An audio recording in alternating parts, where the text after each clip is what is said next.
এমন এক রেসিপি আজকে আপনাদের লগে শেয়ার করুম, যে রেসিপিতে মুখে লুচি না থাকবো, আবার মুখে লুচি থাকা অবস্থায় মনে করেন 1 থেকে 2 প্লেট ভাত অনায়াসে শেষ করে ফেলাইতে পারবেন।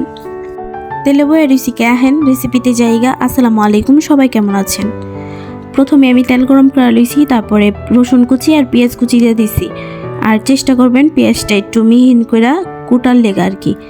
আর কাঁচামরিচ কুচি দিয়ে দিলাম। তারপরে আর কোনো কাজই নাই, এখানে একটু আস্ত রসুন যারা দিতে চান দিবেন, কিন্তু দিলে ভালো হয়,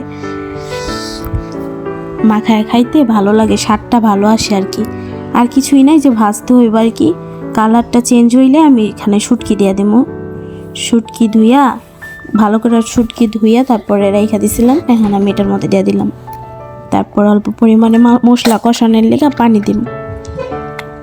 খুবই সাধারণভাবে আপনাগুলোকে চেষ্টা করছি রেসিপিটা শেয়ার করার লেগা। লবণ দিয়ে দিছি, তারপরে হলুদের গুঁড়া দিলাম, তারপরে দিয়ে দিব মরিচের গুঁড়া। মরিচের গুঁড়াটা একটু বেশি দেওয়ার কারণ হলো কালারটা সুন্দর হইব আর খাইতেও ভালো লাগবো, যেহেতু এখানে শুটকি অ্যাড করছি, জাল জাল খাইতেই ভালো লাগবো।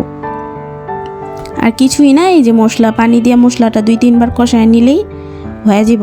আর যে যেমন খাইবেন, আমি তো নামাইছি কীরকমভাবে এটা দেখছিলেনি, একবারে ভাজা ভাজা টাইপের করছি।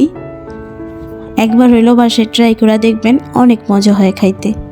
জাগো মুখে লুচি নাই, তারাও এটা খাইতে পারবো, অনায়াসে পেট ভরা ভাত খেতে পারবো। ভিডিওটা কার কেমন লাগছে অবশ্যই জানাবেন। আজকে ভিডিওটা এই পর্যন্তই। আল্লাহ হাফেজ, টাটা।